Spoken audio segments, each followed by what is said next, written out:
Anna Kasparian is now acting as a press secretary for Project 2025. I mean, she got retweeted by Tim Pool, known foreign agent, so what is this?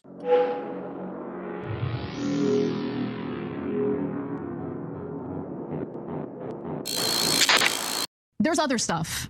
And like, I hesitate to even bring this up because people are hell-bent on being scared about Project 2025. But let me just be clear. What the hell? Hey, speaking of so-called independent media that definitely got corrupted by investment from another group, you know? About something. There are all sorts of allegations about the Heritage Foundation's document, which again, they release every election cycle. This is the first time we have the Democratic Party specifically tying it to Donald Trump, because some of the people associated with the Heritage Foundation used to be in Trump's administration. I mean, a few hundred of them, like a few hundred of them. And also, this is the first time the Heritage Foundation plan has specifically called for the dismantling of American democracy and the administrative state by replacing tens of thousands of federal workers with loyalists, abusing a presidential power that's essentially never been used before that allows them to fire people for no reason and, like, appoint your own replacements. I mean, I don't know. It seems a little bit significant. It's also the first time a person who wrote the forward for the plan ended up on the ticket. That's true. Okay, does that mean that Trump is... You think Trump respects anyone who was in his administration? But okay, let's talk about the specific allegations that we've heard about what's in Project 2025, which is a 900-page document. The media knows that most Americans, they don't have the bandwidth. You guys do all realize that they've also been paid off, right? Like, the gas leak narrative is fun, but you do know that, like, TYT complained about not having enough money. Cenk Uygur ran a presidential campaign that was essentially just a way of driving attention to the business. It didn't work. And then, like, almost overnight, all of their talking points ended up rapidly shifting further to the right. Like, come on. Come on. With to sit down and read a 900-page document. So they get to say whatever they want about it. Like, do you think it's a coincidence that there are, like, 47 grifters who used to work with TYT? Think of the culture there, okay? Yeah, Anna Kasparian had a meltdown on a live show about Hassan making more money than her. Yeah, yeah, I don't know, man. Page document. So they get to say whatever they want about it. They get to claim that it includes all sorts of things that it doesn't even actually say. So for instance, Vice President Harris said on July 23rd that Project 2025 called for cutting Social Security. It was not a one-time mistake. She also said at a July 11th, 2024 campaign event, Project 2025 includes a plan to cut Social Security. Well, NewsGuard, which does a pretty good job in fact-checking these types of claims on both sides, took a... Doesn't it call for cutting entitlements? Like, specifically? One area that Project 2025 doesn't touch on is Social Security benefits and any potential cuts to the program, even as proposals outline changes to numerous other government, quote, entitlements.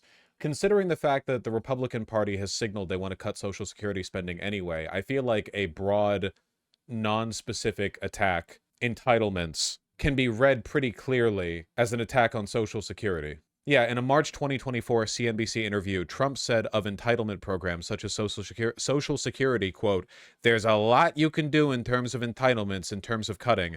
However, he quickly walked that statement back. Yeah, of course he did.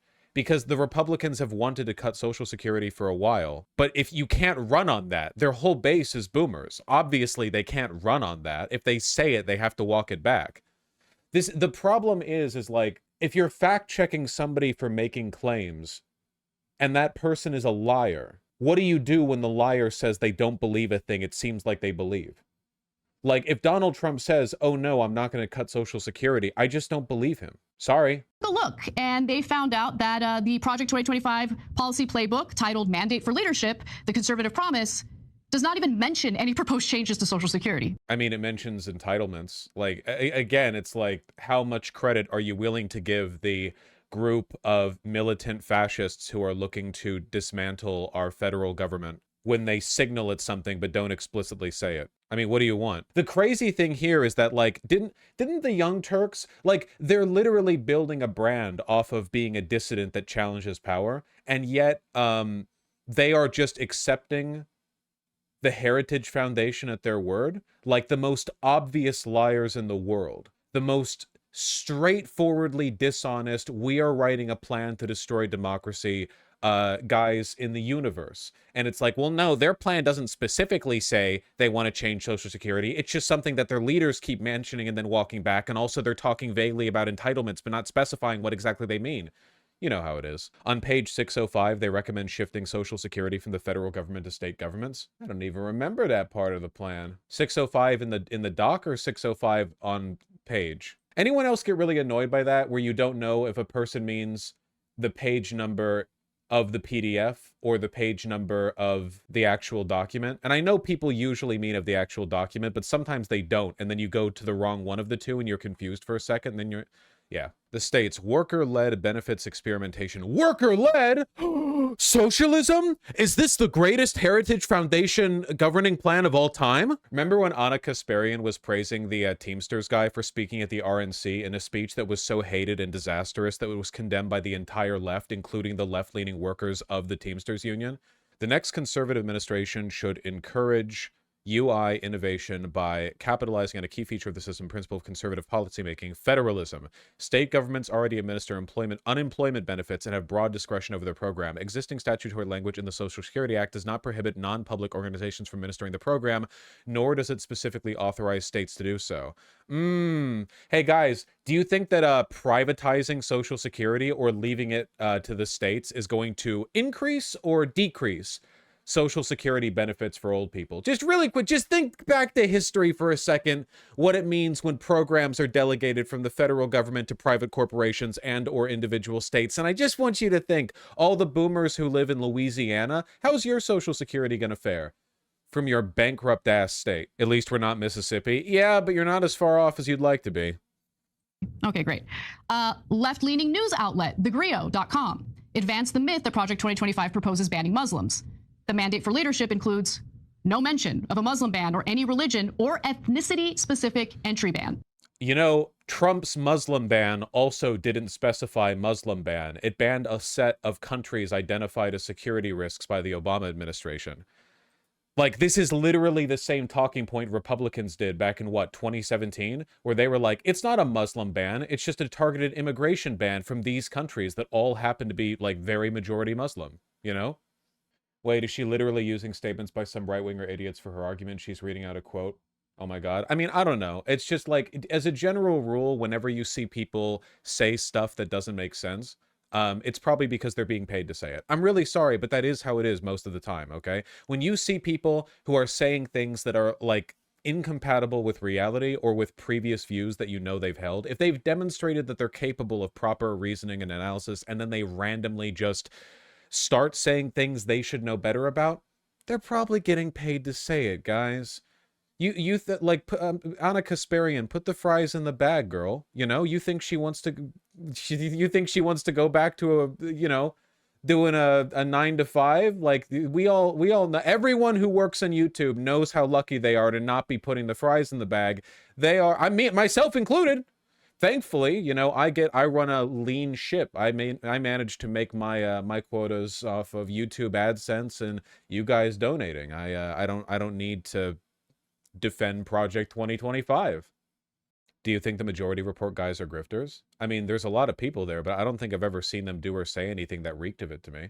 I'm just telling for obvious calls. Like, the Young Turks have made it pretty obvious, you know? I don't think the majority report's ever done anything that just I don't think they've done anything that comes across that. Hassan either, by the way. You guys love to give Hassan shit, and he says a lot of stupid things, but Hassan's bad positions are much more easily explained by him wanting to be a cool e-boy celebrity of the left and unthinkingly adopting some of their dumber positions because he doesn't want to get into, like, an infighty argument with the people who are weirdly defensive over Russia. That's way, way, way more likely than the idea of him getting paid to say those things. I've never seen anything that would point to that, you know?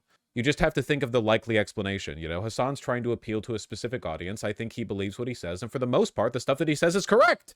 On some positions, he joins in with, like, I don't know, what do they call it? The dumb left, you know, mandate a little bit. But this is in another world, man. This is in a whole different world. The majority report might do sponsors, but you're right. I don't think doing sponsors means that you're a grifter. I mean, I think that sponsors run the risk of, in practice or in perception, delegitimizing the authenticity of your show. But I mean, like, what? Like, it's a job, you know? Like, yeah. I don't think sponsors are how a lot of people are able to do their work, right? Like, there's tons of YouTuber video essayists or live streamers who literally could not make ends meet doing this work if they didn't do sponsorships. And like, do I really give a shit if some YouTuber's doing a World of Tanks, whatever, or like Dollar Shave Club? I don't care. Yeah, I don't care. You should. World of Tanks a bad game. Yeah, I was more of a War Thunder guy, which is also a bad game. It's all NordVPN. Yeah, and Ground News. I gotta check out Ground News at some point. Just like not the sponsorship read. I mean the actual program. I mean, what if it is good? I don't know. Kyle did a video on Republican funding of Cornell's campaign the other day. I hope Jill Stein is next. Dude, Kyle Kalinske has so much credibility. All the people who criticize, again, from my perspective, I get into beefs a lot with people just because I'm naturally kind of contentious and I argue a lot and I have strong opinions and blah, blah, blah, blah. You know, it's a rough space to make friends in.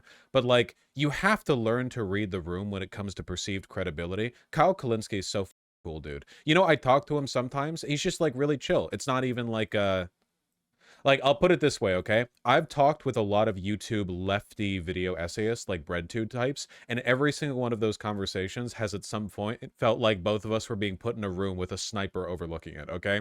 There was like there were some preconceptions there, okay? There were some assumptions. It was a tense space. Kyle Kalinski's a chill dude. I like him. I'm really, really glad he's been able to keep this shit going for such a long time. I hope he keeps it up. Watch secular talk. I don't watch political content when I'm not maybe sometimes if it's like a really interesting documentary or video essay, but like watching like regular just political talk, why wouldn't I do that on stream, you know? I don't make any pretense to subject expertise, okay? I learn a lot while I'm streaming. I don't begin stream with all of the knowledge in my head that I then like project onto you, okay? That's not my you know, I find the story in the story. But you got mad at me for talking about fusion? I didn't get mad at you for talking about fusion. I didn't get mad at you at all. I just pointed out that your opening on the link that you provided was you explaining what nuclear fusion is to me. And I am familiar. I am familiar with nuclear fusion as a concept, you know? What kind of car is that? That's Aston Martin. It's a little James Bond car. I like Aston Martins a lot because they just look good, okay? So yeah. What's your favorite? I don't have an opinion on any specific Aston Martin. I just like the shape of the car. I'm not a car guy at all. Speaking of fusion, instead of funding nuclear fusion, which is always 15 years away, we should fund Dragon Ball fusion power. Yeah. One of these days, fusion is going to be a thing, and we are entering a new era. I still do believe that. I am a believer. There is absolutely no reason why that can't happen. There's no reason at all to believe that it's always going to be. This isn't like cold fusion or some bullshit like science fiction, whatever the this is just like straightforwardly, we know it works, we know how it works. We just need to work out the deets, you know? And we're getting there.